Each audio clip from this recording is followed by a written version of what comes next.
श्री रुद्र संहिता तिथि खंड के 40वें अध्याय में आज हम भगवान शिव की बारात का हिमालयपुरी की ओर प्रस्थान की कथा को जानेंगे। ब्रह्मा जी बोले, हे मुनिश्रेष्ठ नारद, भगवान शिव ने कुछ गणों को वहीं रुकने का आदेश देते हुए नंदीश्वर सहित सभी गणों को हिमालयपुरी चलने की आज्ञा दी।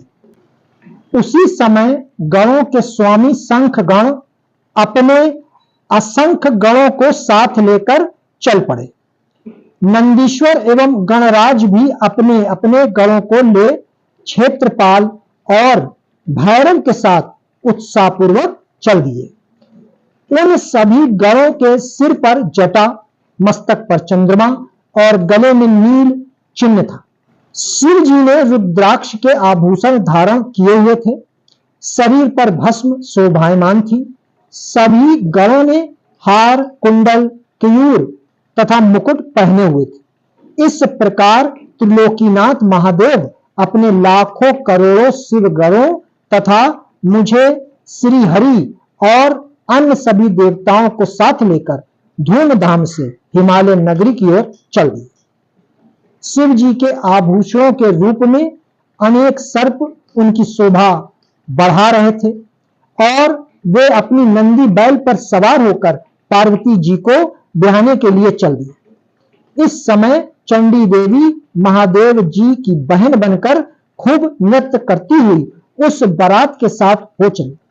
चंडी देवी ने सांपों को आभूषणों की तरह पहना हुआ था और वे प्रेत पर बैठी हुई थी तथा उनके मस्तक पर सोने से भरा कलश था जो कि दिव्य प्रभापुंज सा प्रकाशित हो रहा था। उनकी यह मुद्रा देखकर शत्रु डर के मारे कांप रहे थे। करोड़ों भूत प्रेत उस बारात की शोभा बढ़ा रहे थे।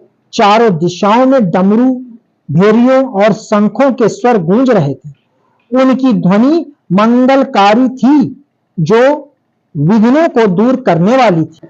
श्री हरि विष्णु सभी देवताओं और शिवगणों के बीच में अपने वाहन गरुड़ पर बैठकर चल दिए थे।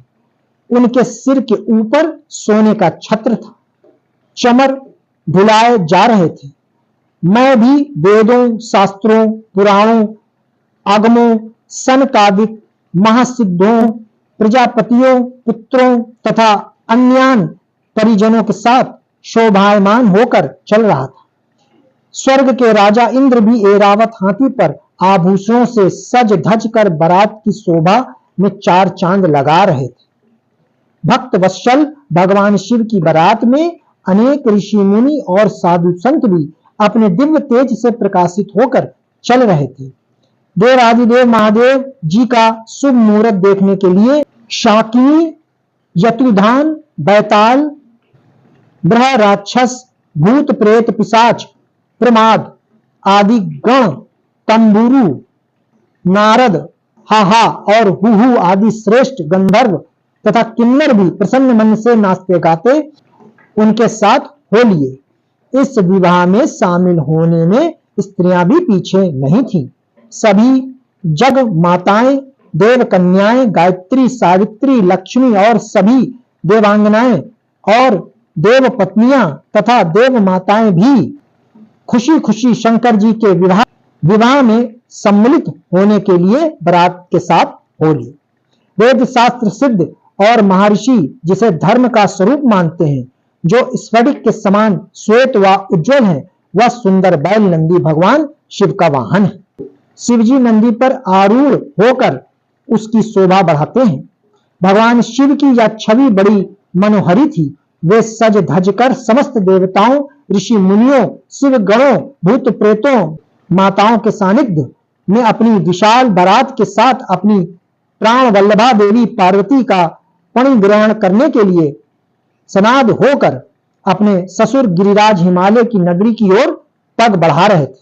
वे सब मदमस्त होकर नाचते गाते हुए हिमालय के भवन की तरफ बढ़े जा रहे थे। हिमालय की तरफ बढ़ते समय उनके ऊपर आकाश से पुष्प की वर्षा हो रही थी। बारात का यह दृश्य बहुत ही मनोहारी लग रहा था। चारों दिशाओं में शहनाइयां बज रही थी और मंगलगान गूंज रहे थे। उस बारात का अनुपम दृश्य सभी पापों का नाश करने वाला तथा सच्ची आंतरिक शांति प्रदान करने वाला था। भक्तों, आगे की कथा श्री रुद्र संहिता तिथि खंड का 41वां अध्याय जरूर सुने। ओम नमः शिवाय।